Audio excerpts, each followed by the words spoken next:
9:30. Still on ITA Airways, flying from Rome to Accra, and the air hostess is passing something out. I don't know what he's passing out, but I'm about to see what he's passing out.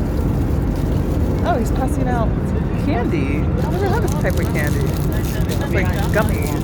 You see it? Grazie. Oh, look, we got candies. I've never had candies on ITA Airways. Okay, and there you have it, 9:30. Candies. Let me turn on the light so you can see it.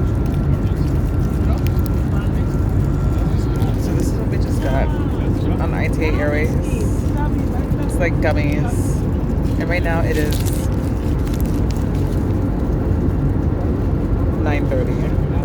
And we have 31 more minutes before the plane lands in Accra. Let me see if I can show something. That's what I wanted.